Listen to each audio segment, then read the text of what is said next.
साथियों, आज हम कुतुबगढ़ गांव में हैं। जो मॉडल अपेरी है हनी मिशन के तहत जो यहाँ बॉक्सेस दिए गए थे, उसके तहत आज हम मधुमक्खी पालन को कैसे शुरू करें, मधुमक्खी पालन के क्या फ़ायदे हो सकते हैं और भविष्य में मधुमक्खी पालन की क्या संभावनाएं हैं। मधुमक्खी पालन एक ऐसा व्यवसाय है जिसे अपनाकर खेती किसानी से जुड़े या बेरोजगार लोग एक साल के अंदर लाखों की कमाई कर सकते हैं। मधुमक्खियाँ खेती किसानी के लिए बहुत उपयोगी होती हैं, क्योंकि ये परागण में मुख्य भूमिका निभाती हैं। इस व्यवसाय में कम लागत और कम पूंजी लगाकर ज्यादा मुनाफा कमाया जा सकता है। इस व्यापार के लिए भारत सरकार का MSME विभाग आपकी मदद करता है। खादी और विलेज इंडस्ट्री कमीशन के तहत कई योजनाएं चलाई जाती हैं, जिनके अंतर्गत मधुमक्खी पालन व्यवसाय को प्रोत्साहित किया जाता है। खादी एवं ग्रामोद्योग आयोग यानी KVIC ने पिछले 2 साल से भी कम समय में देश के किसानों एवं बेरोजगार युवकों को मधुमक्खी पालन के लिए 1 लाख से अधिक बक्से दिए हैं। आयोग ने ये कार्य हनी मिशन के तहत किया है। मधुमक्खी पालन के लिए अब तक 1 लाख से ऊपर बक्से वितरित किए गए हैं। ये देश में पहली बार हुआ है और इस मिशन के तहत रोजगार के 10,000 से भी अधिक अवसर सृजित किए गए हैं। मधुमक्खियों को 2 प्रकार के बॉक्सेस यानी कि कॉलोनियों में रखा जाता है।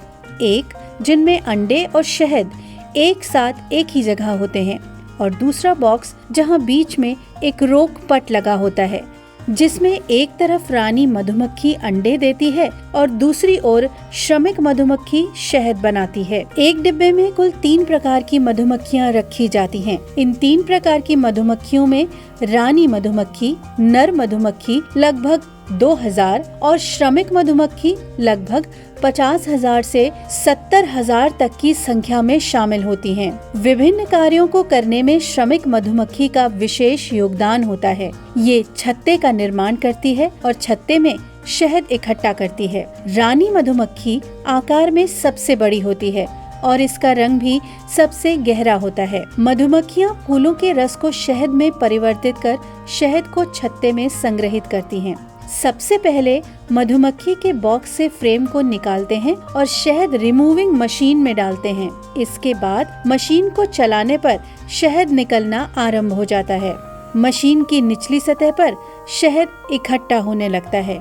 किसी भी प्लांट में बनाए गए शहद को लगभग 49 डिग्री सेंटीग्रेड तक गर्म किया जाता है, ताकि इसके अंदर के क्रिस्टल हिस्से भी अच्छी तरह से गल जाएं। इसके बाद इसे इसी तापमान पर लगभग 24 घंटों के लिए छोड़ दिया जाता है।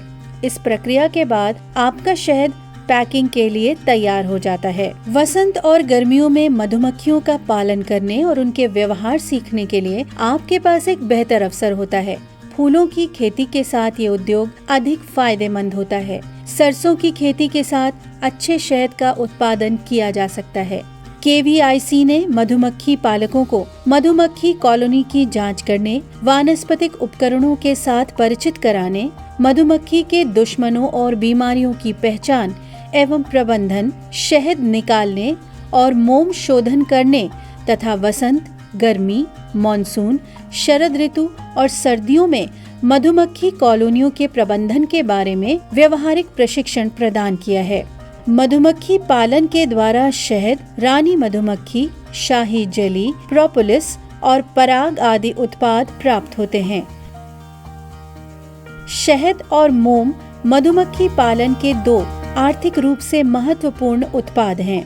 इसके अलावा मधुमक्खियों द्वारा बनाए गए हनीकॉम्ब का उपयोग औषधि निर्माण, फर्नीचर पॉलिश, डिजाइनिंग या कला सामग्री, कॉस्मेटिक्स और मोमबत्ती आदि के निर्माण में किया जाता है। KVIC ने स्वस्थ शहद और मोम के उत्पादन के अलावा मधुमक्खी पालन के द्वारा बेरोजगार युवाओं और इच्छुक युवा उद्यमियों के लिए रोजगार के कई अवसर खोले हैं। KVIC द्वारा प्रसंस्करण, पैकेजिंग और शहद के लिए लेबलिंग इकाइयों की स्थापना के लिए ऋण मुहैया कराया जाता है। 10 बक्सों की इकाई शुरू करने पर 80% अनुदान विभाग की ओर से दिया जाता है और शेष 20% किसान को लगाना होता है।